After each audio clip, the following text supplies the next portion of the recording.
Strap in, everybody. We've got a story today that's pretty wild. It's bizarre, alarming, maybe even a little bit funny. Sounds intriguing. So picture this, right? You're at LAX, you just got off a long flight. Ugh, I know the feeling. And you're waiting for your luggage. But instead of suitcases coming down the carousel, customs officials start pulling out live giant beetles. Wait, hold on. Live beetles? Yeah. Like as in someone's luggage? Yeah, exactly. 37 of them, actually. All hidden in snack packages. It's a crazy story. And it was in Yahoo News, so we know it's legit. Wow, okay. So what's the deal with these beetles? Were they like pets? Someone was trying to sneak in? Well, that's what we're going to find out today. We're going to do a deep dive into this whole beetle smuggling thing, figure out why they were hidden in snacks and what it all means. You know, the bigger picture. Okay, I'm all ears. This is already way more interesting than my last flight. So back to these beetles. How big are we talking? Like little ladybugs or something else? Oh, no. These were giants, like 4 to 5 inches long. Whoa, that's huge for a beetle. Definitely not your average garden variety. So we're probably talking exotic species here, the kind that collectors go crazy for. That's exactly what I was thinking. And the article mentions that they were worth over $1,400. See? That's a clear sign this wasn't just some random traveler with a weird souvenir. This was a smuggling operation for profit. There's a big market for exotic insects, especially online. People pay a lot of money for rare and unusual species. So we've got potential profit motive, but what about the risks? The article also mentions a threat to agriculture. Right, that's the other piece of the puzzle. Anytime you introduce a non-native species into a new environment, there's a chance it could become invasive. Okay, invasive species. Now that sounds serious, but I'm not really sure what it means. So imagine a beetle that really loves to eat a specific kind of tree, right?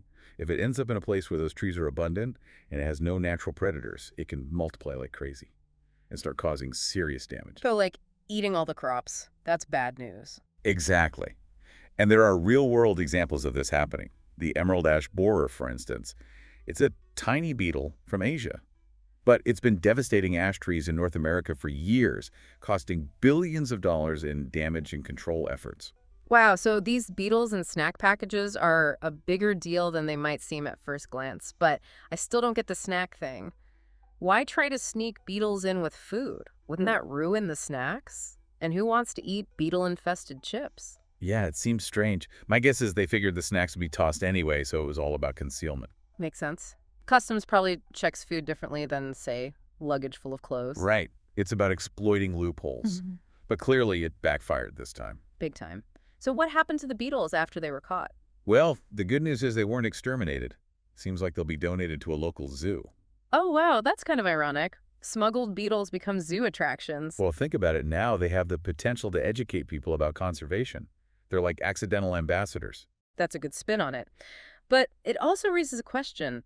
How do zoos make sure they aren't fueling this demand for exotic animals, contributing to the problem they're trying to solve? That's a valid concern.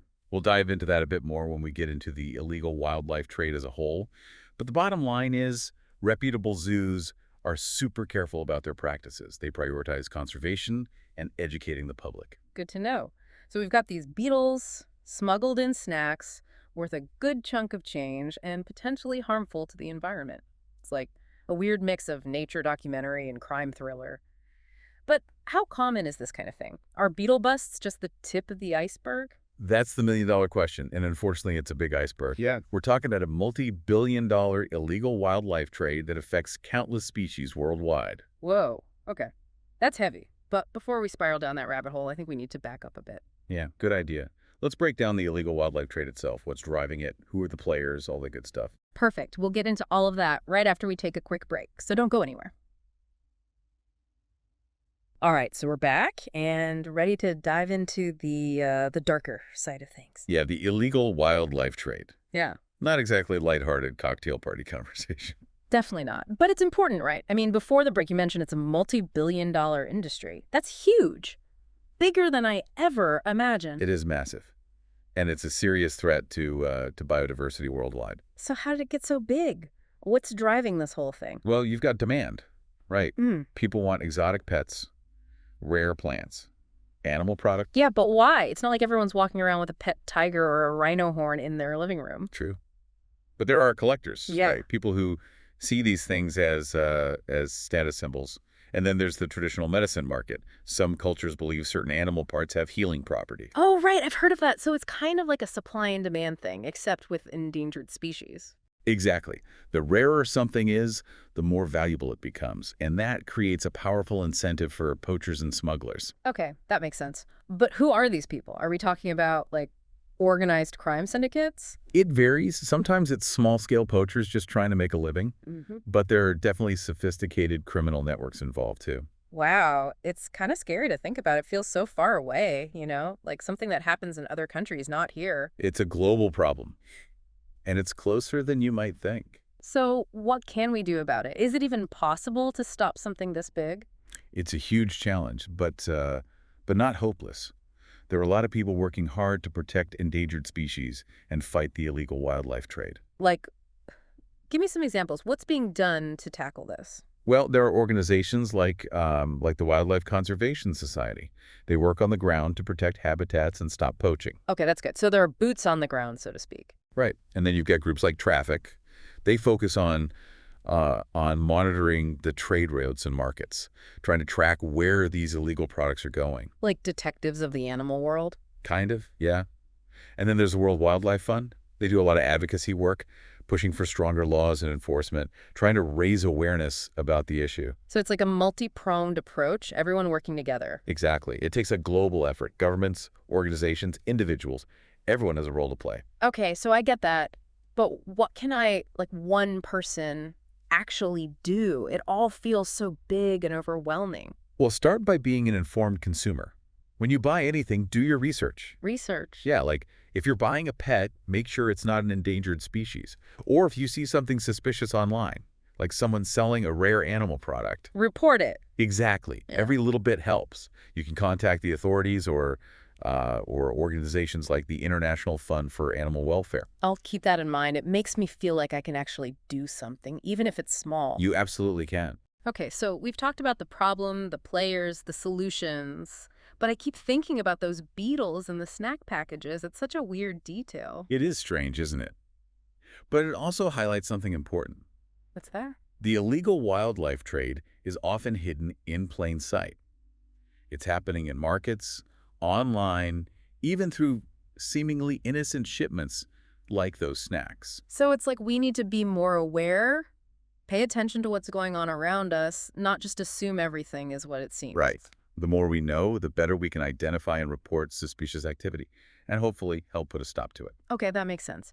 So going back to the zoo thing, the article said the beetles would probably be donated to a zoo. Isn't that a bit, I don't know, contradictory? How so? Well, don't zoos contribute to the demand for exotic animals? I mean, they're putting them on display, right? It's a valid point. Yeah. But reputable zoos are all about conservation and education. They're not in the business of exploiting animals. So, like, how do they walk that line? How do they make sure they're part of the solution, not the problem? They focus on creating enriching habitats for the animals, and they participate in breeding programs to help endangered species. Ah, so it's about being responsible. Exactly. It's about showcasing animals in a way that promotes understanding and appreciation for their conservation. So those smuggled beetles, they could actually end up helping the cause. That's kind of cool. Yeah, it's a silver lining. They become a reminder of the consequences of the illegal wildlife trade and the importance of protecting biodiversity. Wow, that's a great way to put it. It's amazing how a story about beetles and snacks can lead to such a deep conversation about our connection with the natural world. It really is, and it shows that even small creatures can have a big impact, both positive and negative. So, as we wrap up, what's the main takeaway you want our listeners to remember? Good question. I'd say it's this.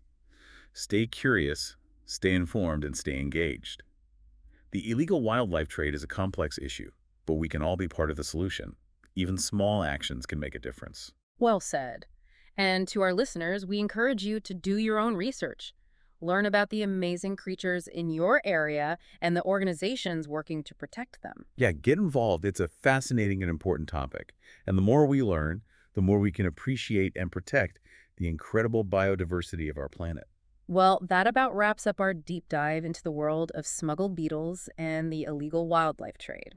It's been quite a journey. Until next time, keep exploring and stay curious. It's wild, right? How we started with beetles and snacks, and ended up talking about saving endangered species. It's all connected. That's the thing about nature. You pull on one thread and it unravels a whole tapestry. Exactly, and it shows how even the tiniest creatures, like those beetles, can teach us so much about the bigger picture. Yeah, they became a symbol of, well, a lot of things. The illegal wildlife trade, the fragility of ecosystems, even the power of individual action. Speaking of action, Mm. what's the one thing you hope our listeners take away from this whole deep dive? That's a good question. I think it's about being conscious consumers. Every choice we make, it has an impact. What we buy, where we buy it from. You mean like being aware of where our stuff comes from, making sure it's ethical and sustainable? Exactly, whether it's food, clothes, furniture, whatever. If it involves animals or natural resources, we need to ask questions, do our research. So we're not accidentally supporting the bad guys, right? The ones exploiting animals and the environment for profit. Exactly. It's about voting with our wallets, supporting businesses that are doing things the right way. Makes sense.